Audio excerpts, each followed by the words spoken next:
Sang Sabda telah menjadi manusia dan tinggal di antara kita. Para sahabat Sabda Hidup yang terkasih, berjumpa kembali bersama saya, Frater Jimmy, dalam permenungan kali ini. Kita telah memasuki minggu biasa yang ke-33. Permenungan kita akan diambil dari Injil Markus bab 13 ayat 24 sampai ayat yang ke-32. Mari kita mempersiapkan hati dan pikiran kita untuk mendengarkan dan merenungkan Sabda Tuhan. Dono Bapa dan Putra dan Roh Kudus. Amin.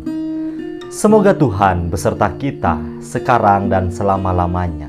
Inilah Injil suci menurut Markus. Dimuliakanlah Tuhan. Tetapi pada masa itu, sesudah siksaan itu, matahari akan menjadi gelap dan bulan tidak bercahaya. Dan bintang-bintang akan berjatuhan dari langit, dan kuasa-kuasa langit akan goncang. Pada waktu itu orang akan melihat Anak Manusia datang dalam awan-awan dengan segala kekuasaan dan kemuliaannya. Dan pada waktu itu pun ia akan menyuruh keluar malaikat-malaikatnya dan akan mengumpulkan orang-orang pilihannya dari keempat penjuru bumi, dari ujung bumi sampai ke ujung langit. Tariklah pelajaran dari perumpamaan tentang pohon ara. Apabila ranting-rantingnya melembut dan mulai bertunas, kamu tahu bahwa musim panas sudah dekat. Demikian juga jika kamu lihat hal-hal itu terjadi, ketahuilah bahwa waktunya sudah dekat, sudah di ambang pintu. Aku berkata kepadamu, sesungguhnya angkatan ini tidak akan berlalu sebelum semuanya itu terjadi. Langit dan bumi akan berlalu, tetapi perkataanku tidak akan berlalu. Tetapi tentang hari atau saat itu, tidak seorang pun yang tahu, malaikat-malaikat di sorga tidak, dan anak pun tidak, hanya Bapa saja. Demikianlah sabda Tuhan. Terpujilah Kristus. Para sahabat Sabda Hidup yang terkasih, salam sehat dan sukacita untuk kita semua. Sabda Tuhan, terutama bacaan Injil yang kita dengarkan beberapa terakhir ini, lebih banyak mengisahkan perihal akhir zaman.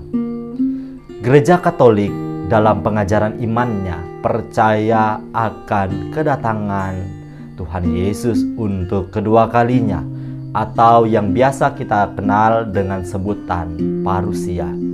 Nah, sabda Tuhan, terutama bacaan-bacaan Injil yang kita dengarkan beberapa hari ini, menceritakan perihal kedatangan Tuhan Yesus yang kedua kalinya. Ia akan kembali datang untuk mengadili baik orang-orang yang hidup maupun orang-orang yang sudah mati. Kapan kedatangannya ini akan tiba?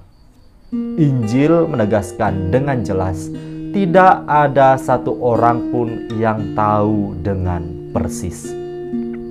Tetapi Yesus senantiasa mengajak kita sekalian untuk berjaga-jaga dan waspada dalam menyambut kedatangannya ini. Yesus datang menghadirkan sukacita kerajaan Allah. Dan yang paling penting untuk kita refleksikan, para sahabat yang terkasih, kerajaan Allah ini telah hadir secara nyata di tengah dunia, di tengah kehidupan kita. Melalui apa? Yakni melalui kehadiran Yesus Kristus secara nyata, Allah yang menjadi manusia.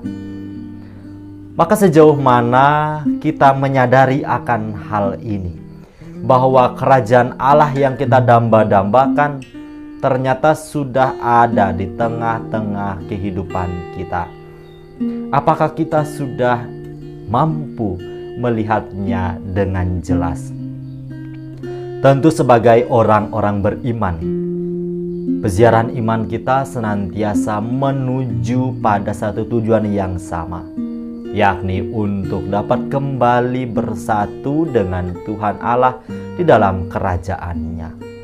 Nah, dalam refleksi saya pribadi, kehendak dan juga perjuangan kita demi mencapai kesatuan penuh dengan Tuhan Allah, bukan menunggu nanti, menunggu kita